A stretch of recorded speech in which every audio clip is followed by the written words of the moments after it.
Brace yourself for something fuel-nominal. Unleaded 88 is the clear fuel choice. It's cheaper, cleaner, and greener. And it's grown by Iowa corn farmers. Now that's totally worth the hype. So pump it up with Unleaded 88. For the ones who know safety isn't a catchphrase, it's a culture. And the ones who help make sure everyone makes it home safe. For the safety-minded who watch everyone's backs, Grainger offers supplies and solutions for every industry, as well as safety assessments and training to keep your facilities safe and your people safer. Call, click Grainger.com, or just stop by. Grainger, for the ones who get it done.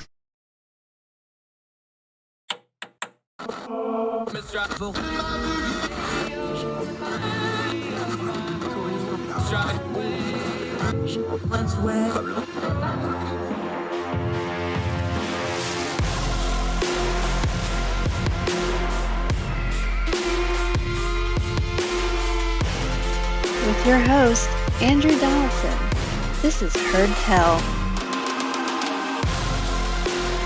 Heard Tell Show. It's Friday, folks. You made it, April the 29th, year of our Lord 2022. We're going to dive right into it because we've got a very special guest on the show today, Sarah Rumpf from Mediaite. We're going to go deep. We're going to go long on this situation with Disney versus the state of Florida, the black and white of the law. We're going to go past the rhetoric. What does the law says? What does the legislative say? How is that affecting the local municipalities? What is that affecting the counties? Ron DeSantis, the governor, what's his purpose in all this? And what does Disney say? We're going to get beyond the rhetoric, beyond the buzzwords. We're going to turn down the noise on the Disney situation with our friend Sarah Rumpf of Mediaite here in just a minute. Also, we're going to touch on, we've been covering Elon Musk a lot about his proposed buyout of Twitter.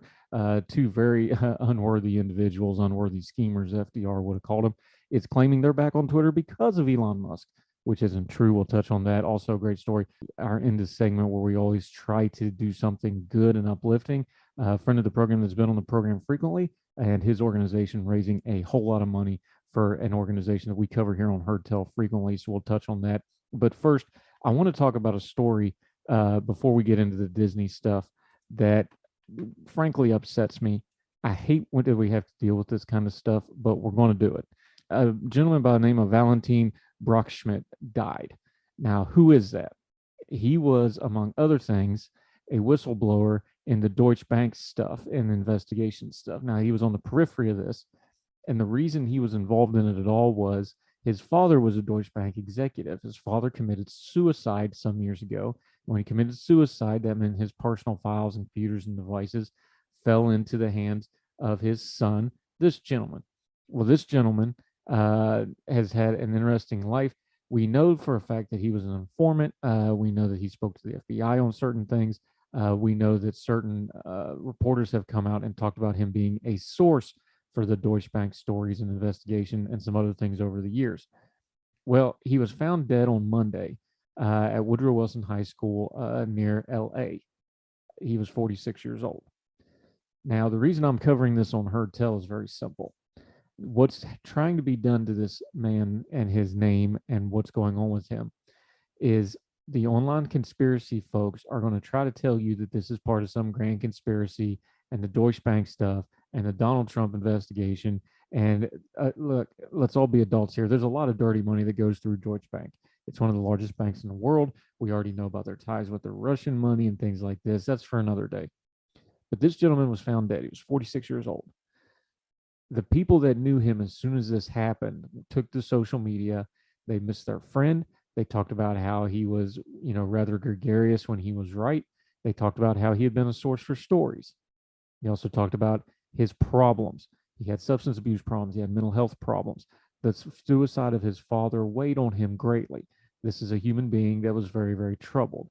And by all accounts, it looks like he died of a drug overdose, which is terrible. And it's one of the reasons we cover the opioid epidemic and drug abuse and things like that here on Heard Tell all the time. But what people online are trying to do is they're trying to Seth Rich this story. They're trying to make it into something it's not. They're trying to make it into a grand conspiracy theory. When it's very apparent, if you talk to the people who actually knew the man, what was going on here. Why do I lead off Heard Tell with that? That's not really a cultural politics story. Well, yeah, it is, because we talk about it all the time. Culture is how people behave and work together. Politics is how we try to govern ourselves.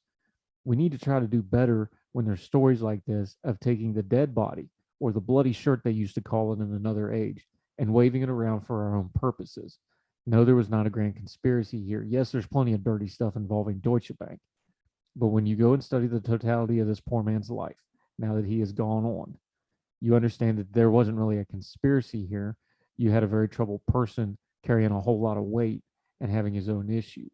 But people online, they want to have a story. Oh, they'll do the thing where they're just asking questions like, I'm sure that's a coincidence. Yeah, it actually was. If you listen to the people who knew him and listen to them, they'll tell you the true story here. We need to do better with our social media of doing good work with it. It's ugly and messy. We know that. That's part of the price of admission. But we don't have to use dead people like this to further conspiracy theories. We can go to the truth. There's plenty there. The stuff he uncovered, the stuff he testified to, the stuff he gave investigators and reporters that he found in those files. Some of it was illegal. There's a lot of things to work out there. You can parse that out on your own time. Those are all stories worthy of telling. And you can tell them without the conspiratorial stuff.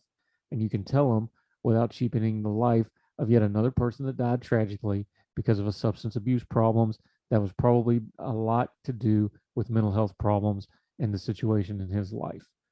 We're never going to lose our humanity here on Hurt Tell. So yeah, we'll lead off the show with this because people need to do better than using this man's life and his tragic death to further and try to get Twitter points, which by the way, nobody's keeping anyway, and you don't lose any for maintaining your humanity. We're going to get into the Disney versus the state of Florida, Ron DeSantis, the black and white of the law. We're going to turn down the noise on the Reddit. Our friend Sarah Rump's going to join us for most of the rest of the program on this Friday edition of Herd Tell right after this.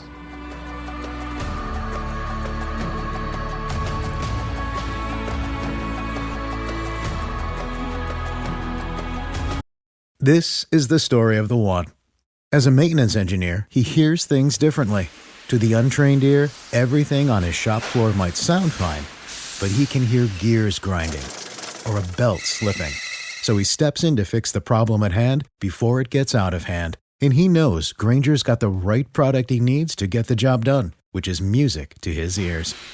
Call, click Grainger.com, or just stop by. Grainger, for the ones who get it done.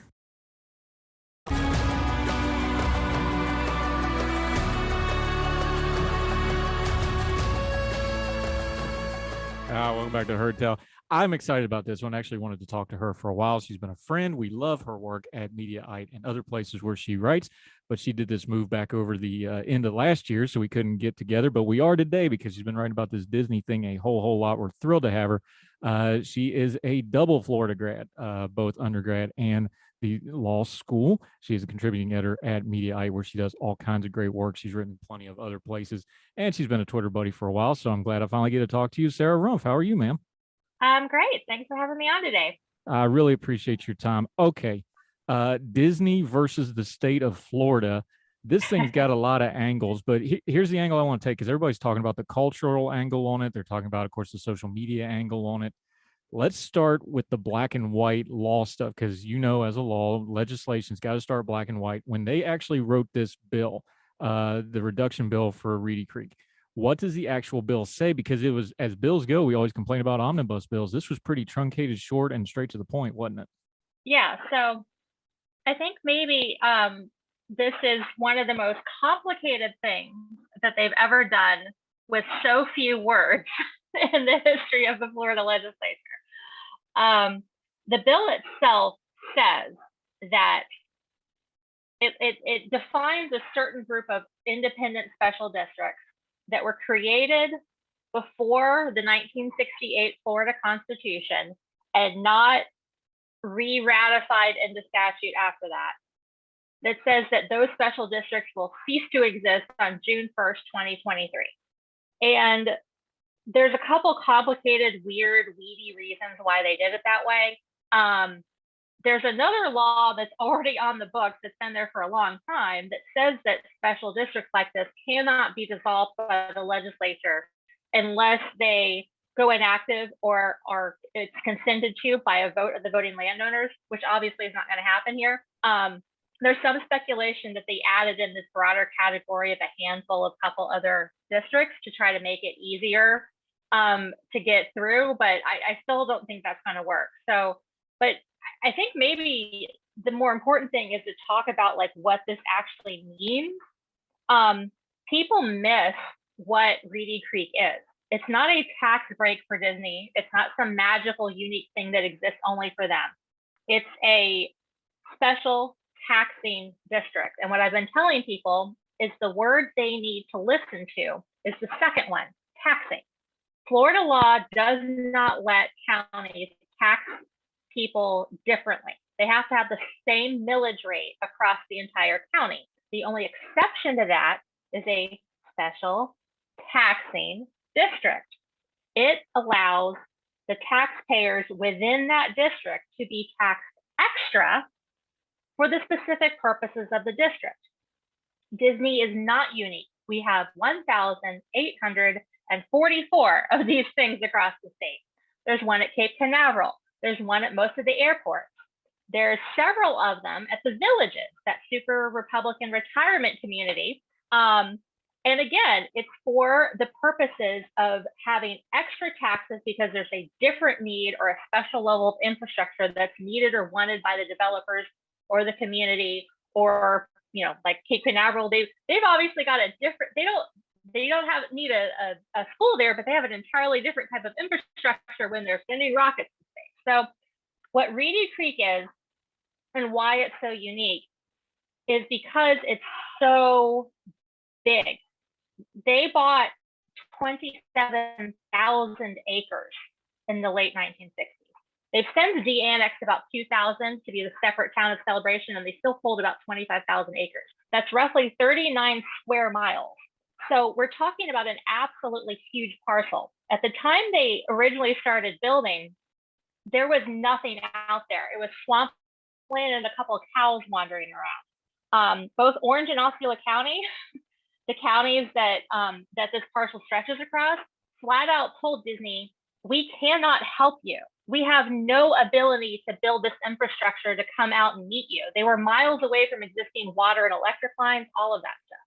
So the way it works and the way it has worked for 55 years next month, Disney pays property taxes like everyone else to Orange and Osceola County. They also remit sales taxes to the state, and part of that comes back to the county.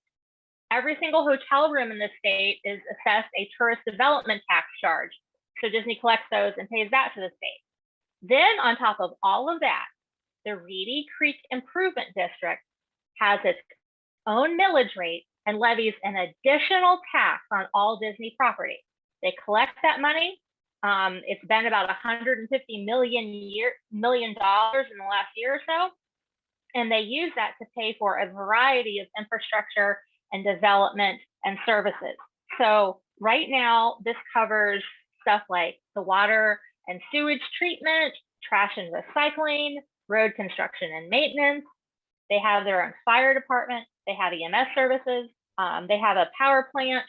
They have a lot of wetlands that they're managing. They have water testing they're doing, a lot of stuff like that. And one of the things that is important to remember, again, they're paying extra. They have the highest millage rate within the Reedy Creek Improvement District in the entire state. It's higher than even downtown Miami. So what we have here is a very complicated, interwoven system of infrastructure that's existed for over half of a century and is providing services that Disney has decided from the beginning, you know what, we really want it to work this way, so we're willing to pay extra. I can tell you, I live in Orlando, actually just outside the city limits. I have an incorporated Orange County. There is a pothole the size of a hubcap at the end of my street right now as I sit here. No one has ever seen a pothole on a Disney maintained road. But again, that is an expense. They are putting more money into that than the county is. So the reason this is such a big deal is the law that the governor signed that magically dissolves Reedy Creek on June 1st, 2023. It throws everything into absolute chaos. And trying to transfer ownership of things that have been structured to be owned by a quasi-governmental entity back into private hands isn't so simple. Trying to transfer them into Orange and Osceola County is not simple. Some of those things are not easily structured that way. And the big problem is that when you take down the wall of a special taxing district, the liabilities go away. Like every other municipal government across the country, Reedy Creek finances their work through municipal bonds. And I swear, this is the only time that I've ever gotten anybody to get excited about municipal bonds, but it's become a wild part of the story. So they've incurred like over $1 billion in municipal bond debt. And this is very normal. Like your local city and county governments are doing this right now. They can get a really low interest rate because they're a stable government and they have, transparent finances like governments are required to do. And so lenders are willing to lend this money at a low rate, but it's still a lot of money. So if Reedy Creek dissolves, that bond debt then becomes the liability of Orange and Osceola County. And remember, they can't tax their taxpayers differently without a special taxing district. They could not assume that debt and then turn around and say, well, Disney, this is your debt, you have to pay it off. They'd have to distribute it out to every single Orange County and Osceola County taxpayer. Just in Orange County alone, Scott Randolph, who's our tax collector here, estimated that would be between $2,200 and $2,800 per family of 4. So that's a lot of money. For some people, that could be the difference between being able to stay in their home and having to move. So it's just an absolutely catastrophic, insane thing to have done. But that's where we're at right now. The governor has been sending out statements, and his press people are furiously tweeting, and I've been forwarded some of their emails, and they're insisting that there's a plan. There is no plan. If they had a plan, we would have heard it already. And here's the punchline to it. Even if they have a plan, when are they going to do it? The special session ended. There's another one scheduled in mid-May, but it's only a week. And that's to deal with the property insurance mess that they didn't get around to handling in the general session. You can Google this. Right now in Florida, we are having massive property insurance issues because, hey, we get hit by a lot of hurricanes and the economy's been kind of weird for a couple of years. So you know what that does in the insurance market? It screws it up. And there's been a lot of stories about people losing their, getting kicked off their insurance policies, stories of people having their policy rates go way up where they can hardly afford it. And so nobody's come to any agreements on it. That special session is going to be a fight in May. They're not going to have time to deal with Disney. Even if DeSantis has some magic plan that deals with all these complicated tax issues, which I still don't believe would hold up under legal scrutiny, and I still believe everything they've done is unconstitutional. But even if he had a magic plan, there's no time to debate it in that already full, already contentious circus of a special session. So hurricane season starts June 1st. We sometimes get a bad storm a little bit before that. The primaries in August, the general elections in November, and then the general session starts again in January 2023. It sounds to me like their message is going to be, well, gosh, reelect us and we promise we'll fix it next year. Yay. I don't trust that. We continue our conversation with Sarah Rumpf right after this on Heard Tell.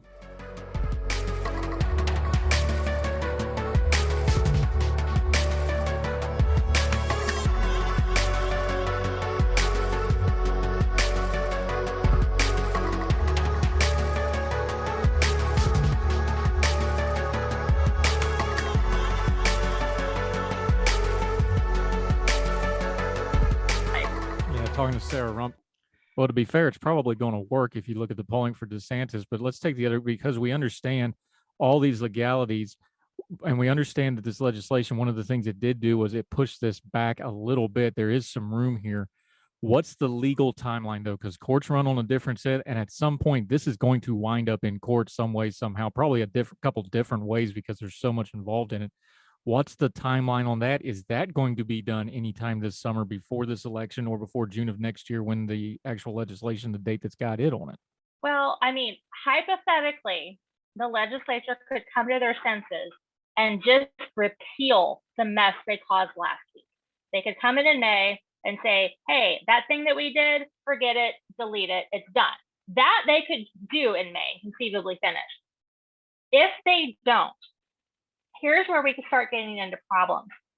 Every single local government attorney I talk to, the people I talk to at Orange and Osceola County, the elected officials I talk to, the people at Reedy Creek, they were just flabbergasted by this idea that anybody would expect to unwind Reedy Creek within a year. This kind of complex system is not created or knocked down that quickly with any sort of prudent, intelligent, clear planning. Like, that's not how it's done. Like, as an example, one of the attorneys I know talked about a water agreement between two adjacent counties, just doing the proper study, negotiating the contract, and getting that all settled and all the signatures done. That was a year process for just water. And Reedy Creek is as big as the county. You have two separate counties with different needs. Orange County includes Orlando. It's a lot more metro. Osceola, outside of Kissimmee and the tourist corridor, is still mostly rural. Everybody's friendly, and they've been cooperating for these past, 50 some years, but they still have different needs and different requirements.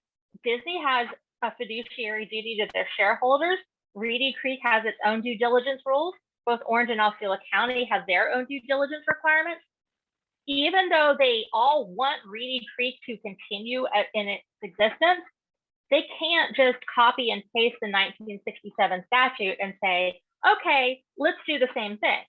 Their due diligence requirements will force them to do a study on the current operations of Reedy Creek and all the implications and all of that. And that is not a simple thing. That is a highly complicated legal matter, will require additional work from urban planners. We're talking about the legal bills alone being in the hundreds of thousands, if not millions of dollars. They don't even have the same legal structures at the county level that they do at the state. And there's a couple of different things they can do, but none of them perfectly fit what the situation is.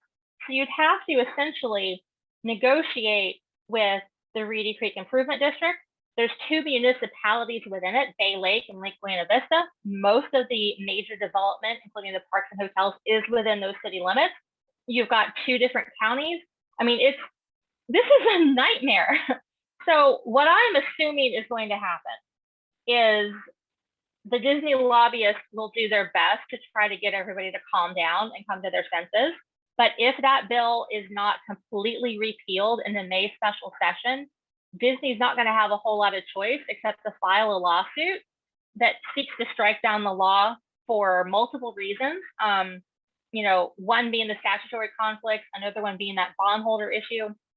In the initial statute, the state of Florida made a pledge that they would not seek to alter or change. There's a bunch of legalese language, but it basically means we'll not screw around with the district as long as there's still outstanding bond debt. There is outstanding bond debt. And then there's this very serious First Amendment implication. Disney has the right to free speech.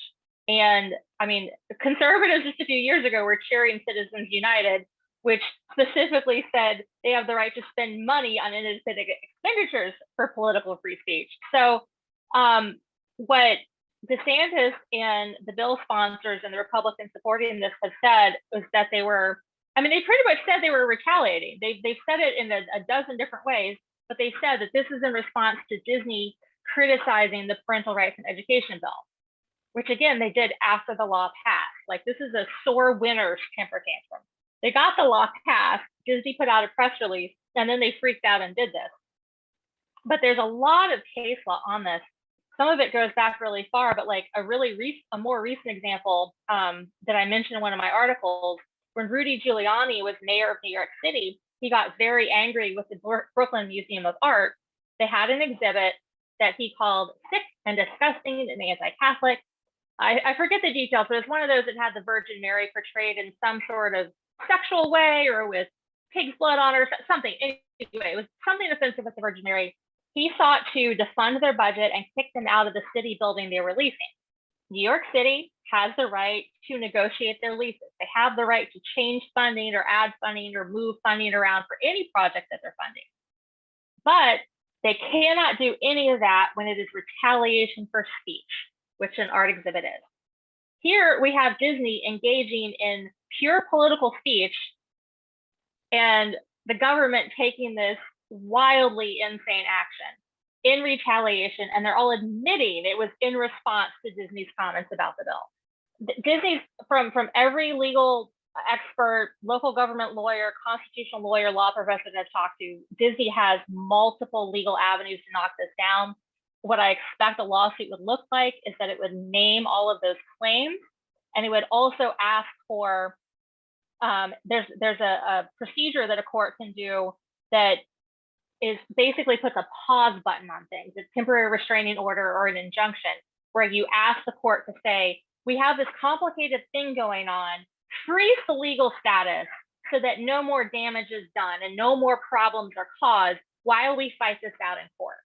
And you have to make an argument that it's going to cause damage and that you have a good chance of prevailing, which again, Disney has some very strong arguments here. When you have the governor's office and the bill sponsors admitting they did no research ahead of time. The Randy Fine, the bill sponsor in the House, he admitted he called no one in Orange or Osceola County, nobody at Disney, nobody at Reedy Creek before he put the bill forward. Jennifer Bradley, who was a sponsor in the Senate, admitted that she didn't write the bill and it was handed to her and she put it forward.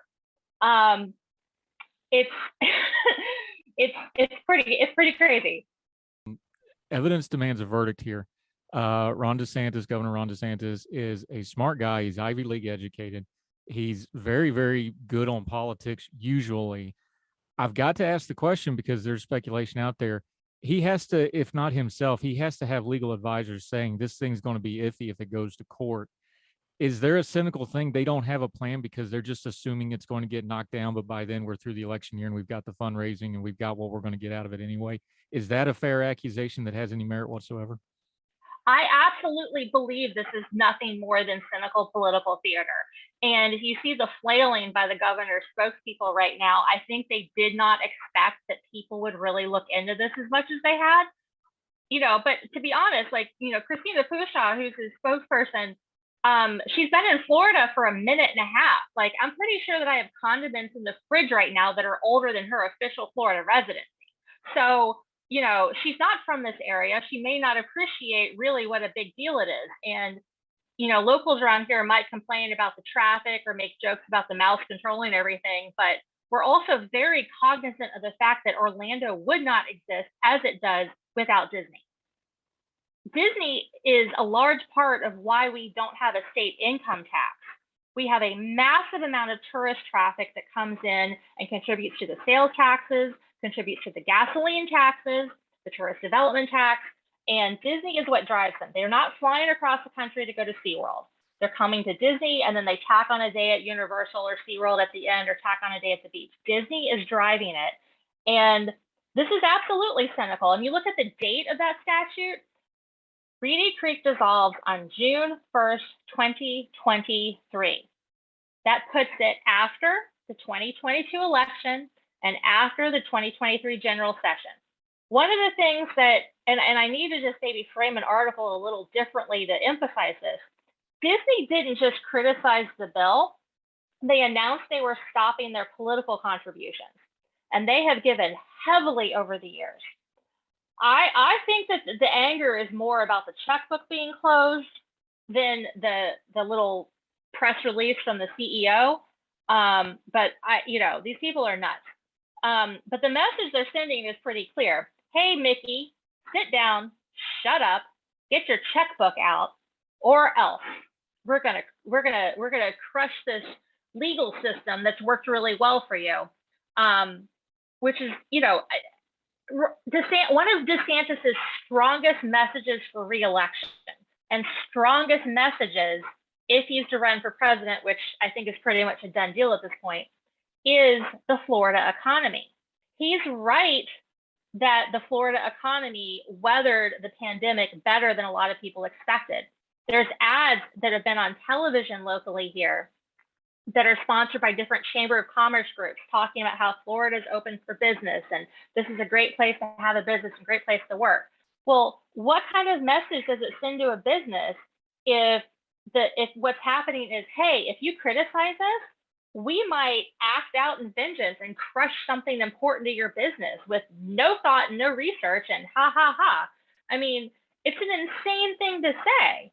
And, Disney right now, they're not going to pick up and move. You can't just put Space Mountain in a suitcase. They're not moving to Georgia. Like, that's not happening. But they're in the process of starting construction for a facility to move 2,000 employees from California to the Orlando area and the facility they're building in the Lake Nona area. They don't have to go through with that.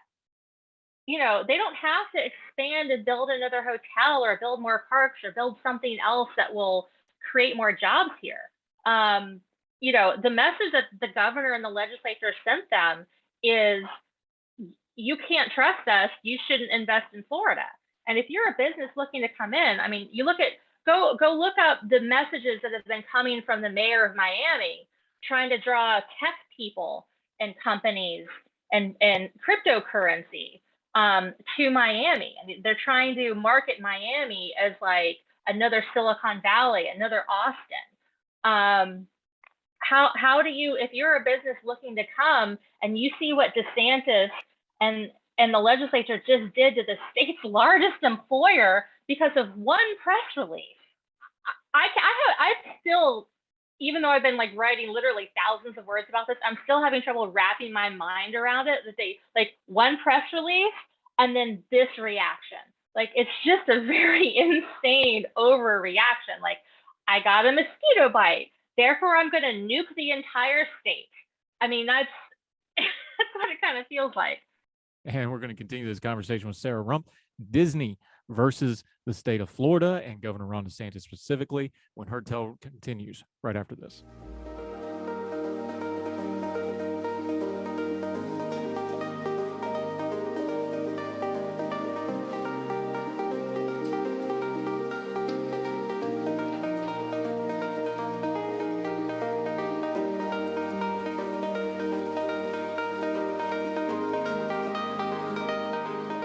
Talking to Sarah Rumpf. This is part of this discussion that I don't think we talk about enough. You've done commentary for a long time. There's so much of the pundit class on the right that was doing they messed around and found out, that kind of rhetoric about this. But what you're saying and what you're writing, and I think you're right on most of it, and this is the way I feel about it, is people need to get it through their head that as big as Disney is, as powerful as Disney is, as ubiquitous as Disney is, it's in probably every home in America in some form or fashion. This is an asymmetrical fight because they're still not the government. And even a state government like Florida, the largest company in the world, does not have the power, the authority, and the ability to do things that a government does. And that's the part of this conversation I think is getting left out. And that's why I want to talk about, the rhetoric is one thing. What you think of Disney and what they're doing is one thing. What you think of Ron DeSantis and his politics is one thing. When something's in black and white in the law, and we now have black and white law here, and as you say, it's violating other black and white law that's going to be hashed out in court, this is not a fair fight. As big and powerful as Disney is, they're at the mercy of the government here. And I know that sounds weird to make Disney sound like the victim, and I don't really like what they're doing anyway, but that's the part people need to understand is like, well, wait a minute. You do not want retaliatory government. That's bad because nobody can stand up to that. I agree with you 100%. And just a couple points I'd want to make. Some of the biggest critics of this bill have been big critics of Disney. Scott Randolph, our tax collector here, is like he's like, I'm not a fan of Disney. They've given millions of dollars to Republicans. They've supported a bunch of people I disagree with. Anna Eskamani, who's my state rep here, she criticizes Disney all the time, and she's been doing it for years. She won't go to the park. She doesn't like some of their labor practices and other things, and she's been very vocal. But she also does not want to crush the simple Florida economy and thinks that Disney's free speech rights were violated. The thing is that, and I've seen some of the commentary from like Ben Shapiro and Kurt Schlichter and, these guys that are cheering this on. And it's like, okay, if that's the position you're taking, then don't you dare ever say you support free speech ever again, because that's what this is. And like, I almost feel like, like when you're talking to a toddler who's trying to hit another toddler and you say, use your words. Like, Disney used their words, and DeSantis and the government used the hammer of governmental power to try to crush something. Like, it's just completely disproportionate. I get the anger with Disney. Like, the videos that Christopher Rufo published, like, made people angry. Now I look at that and then I see the content that Disney actually puts out, where there might be a couple who's a guy and a guy that are in the background of some scene, and I'm like, okay, I'm not really worried about that ruining the youth of America or whatever. If Disney was actually trying to put like pedophilia and like perverted sex content in, the next Frozen sequel, that wouldn't work. Like, we have the internet. There's a million different websites that rate films for like content. And so like anything that is actually introducing sexual perversion and all the things that people on Twitter have been freaking out about, like, we would know that, and then nobody would take their kids to see the Disney movie that had, I don't know, Olaf doing inappropriate things. That's just not going to happen. But again, if you don't like Disney's messages, if you don't like Disney's content, criticize them, boycott them, go ahead. Like, their stance on China, I think, deserves quite a lot of discussion and debate. Cool. But you don't violate the Constitution and throw the Central Florida economy into chaos and violate half a dozen other statutes on the books because you're mad that the CEO sent some BS press release. And let me again go back to this press release, what it actually said. They said they didn't like the bill and would do whatever we could to repeal it. I looked at that and I laughed. Like, it sounded like garbage corporate puffery to me. There was a lawsuit filed almost immediately as soon as the bill was signed. There are liberal groups and civil liberties groups and LGBT groups that had already fundraised and were ready for it. They have a legal fund already. The lawsuit is there. Whether Disney donates to it or not, it doesn't matter. They don't need Disney's money, and it's in the hands of the judges. And Mickey Mouse doesn't sit on the bench. So this press release saying they're going to do whatever they can to repeal it is like, it sounded to me like he was just patting the employees on the head, like, please stop freaking out, please stop yelling at me, I swear we're doing something. But it wasn't really doing anything. Before the bill was passed, there were a number of companies that spoke out. There was like 150 companies that signed some letter objecting to it. There were other companies that were threatening to boycott Florida, and people that were saying they were cancel conferences and different things that they'd scheduled around the state in the next coming years and months and years. The government, DeSantis didn't lash out against any of those people who were threatening to boycott Florida before the bill was passed. They lashed out at Disney for one press release after the bill was passed because DeSantis is running for president and Disney is a bigger target for messaging than some small conference of anesthesiologists or whatever that was like canceling their plans. No offense against the anesthesiologists, I just picked that out of my head, but everybody has conferences here. Anyway, like this, it's all about messaging. He needs somebody to go on Tucker Carlson's show and say that he's fighting the fight against the culture war. He's fighting against wokeism. He's, sticking up for your kids, protecting them from the evil liberals who want to turn them into gay communists or whatever. I'm not quoting him here, obviously, but like that's the messaging. Scary liberals that are trying to indoctrinate your kids, and I'll protect you. It's all messaging for the presidential campaign, and it's really, really wrong. And if this doesn't get shut down quickly by a court, it's going to hurt people in my hometown. It's going to put people out of work here. It's going to put people out of their homes.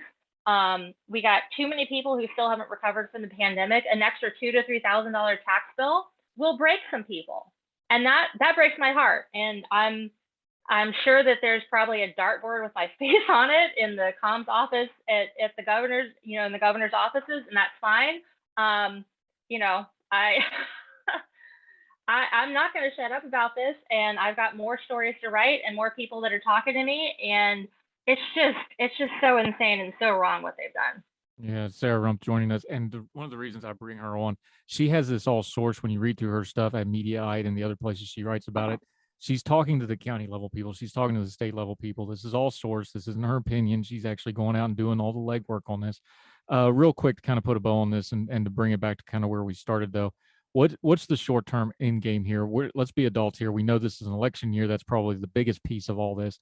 The Florida session is now done, so nothing's going to really probably happen there.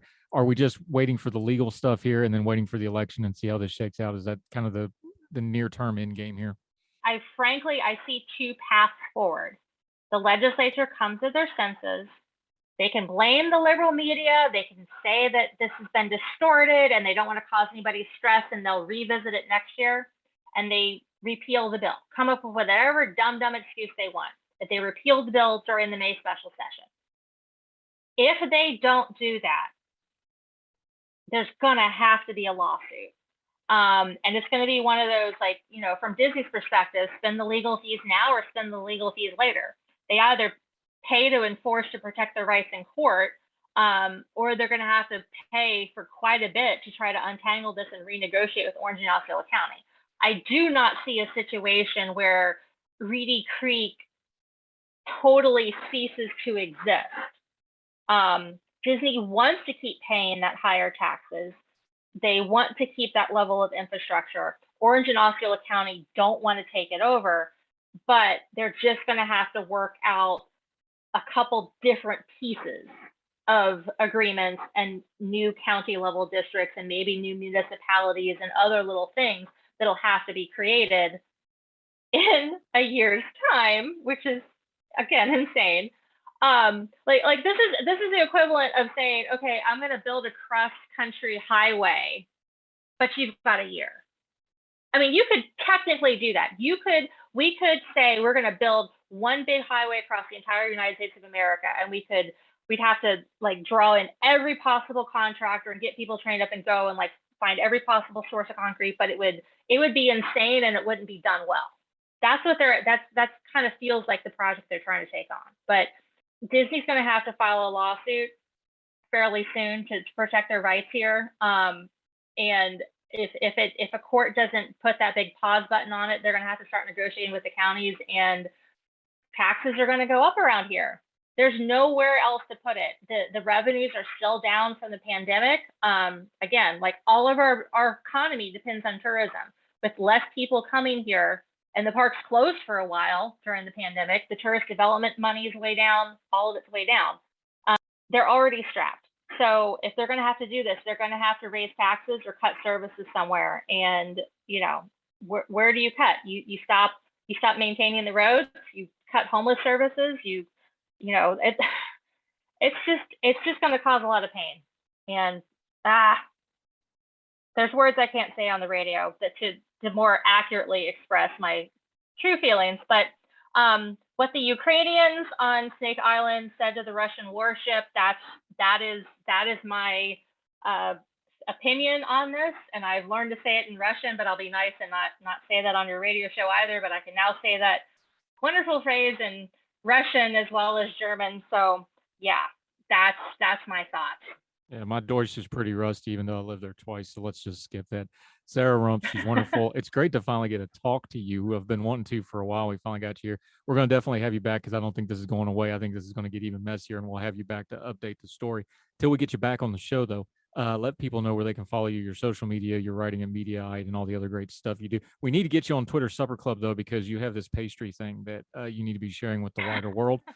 So you need to get on our hashtag Twitter Supper Club. Join us for that. But let folks know where they can follow you until they see you again on Hertel. Okay, well, I'll try to post a picture in a couple of days because I'm making my own birthday cake again for this weekend. Anyway, most of my writing is at Mediaite. That's mediaite.com. I also contribute at Law and Crime, and I've got a couple other pieces that going to be coming out. I've written in the past for Reason and National Review and the Daily Beast and a few other places. My Twitter account is where I'm posting some ongoing commentary as well and sharing all these articles and fun little podcasts like this one. Very good chat today. Thank you. So my last name is Rumpf, R-U-M-P-F, like Florida, and the Twitter handle is Rumpf Shaker, which was inspired by a rap song that came out in the 1990s by a very exuberant group named Rex and Effects. And with the last name like Rumpf, when there's a rap song called Shake Your Rump, that's your nickname, whether you like it or not. So I just rolled with it. And then when I signed it for Twitter, I didn't think anybody was going to read it. And apparently they are. So yeah, I've had conversations with 90s rap about senior members of the Senate and, various corporate people who have been concerned. But it's funny now, and, it's saucy, but not actually obscene. So yeah, anyway, it's radio friendly. Yeah. Rumpf Shaker. I love the handle. I almost introduced you as Rumpf Shaker, and I was like, nah, she's got to tell the story first, or it doesn't make any sense. Sarah Rumpf, you're wonderful. Thank you so much for this. You're taking a lot of slings and arrows right now because you got the unpopular opinion, but we appreciate you bringing that perspective. We're going to have you back soon, and thank you so much for the time, my friend. All right. Thanks a lot. Have a good night. You're the best. Thank you very much.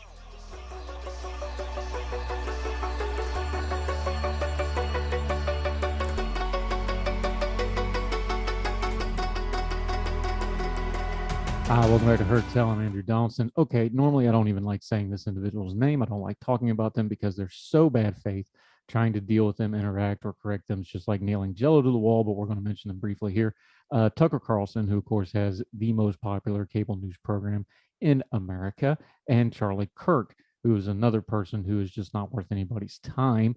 They both are trying to run a fast one on Twitter, where they're acting like they're back on Twitter because Elon Musk purchased Twitter. Only problem with that, as we've covered on the show, Elon hasn't bought Twitter yet. It's going to be a while before he actually takes control of the company, but both of them popped back up on Twitter, and they're claiming that is why. What's the real story? Daily Beast covered it. What really happened is both of them had tweets that were taken down for violating policy. Both of them said that they would not take those tweets down, that they would never apologize for them. Well, what happened was they went in and very quietly deleted the offensive tweets that Twitter had a problem with, and then declared that it was Elon Musk is why they came back. They think you're stupid. People who think you're stupid and act like you're stupid and treat you like you're stupid think you're stupid. The best way to deal with them, don't let them treat you like you're stupid. I don't understand people who want to fanboy folks like this, but there's apparently a lot of folks that do. They want to run a fast one. They want to pretend like they're these bulwarks that they were never going to apologize and never back down. They apologize and they back down. And now they're trying to run game pretending like Elon Musk got them back on Twitter. Folks, just be smarter than that. Discernment is the most important thing when dealing with media in our age. And both of these folks are just trying to run a fast one on you. Please don't fall for it. More Hotel right after this.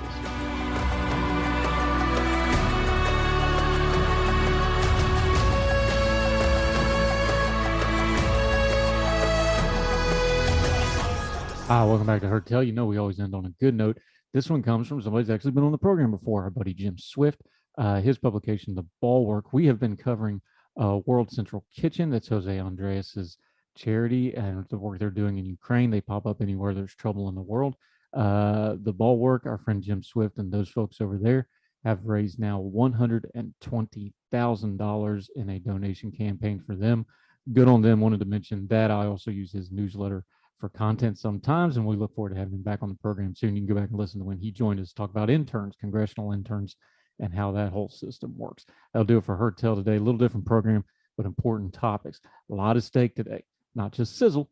We get to the stuff that matters. Hope you all have a great weekend. Don't forget, twice on Sunday, the recap show of all the great interviews will be out. And until then, we'll see you on Monday with brand new episodes of Heard Tell. So until then, wherever you and yours are, across the street or around the world, we hope you're well. We hope you're well fed. And we'll see you again soon on Heard Tell. All the music on Heard Tell is provided under a Creative Content license from monstercat.com.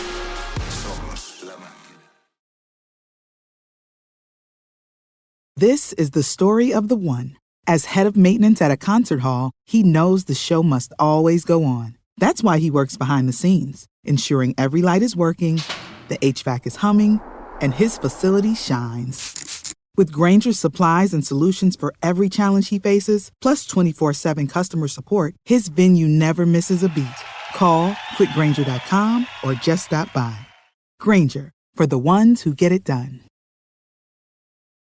You need reliable appliances to help you conquer the day. And Menards is the one-stop shop for huge savings on new energy-efficient appliances. We carry the largest in-stock selection, starting at low prices and ready to take home today. Check out our top appliance brands including KitchenAid, Maytag, Whirlpool, Amana, and Criterion. Upgrade today and save big money on new appliances right now at Menards. Save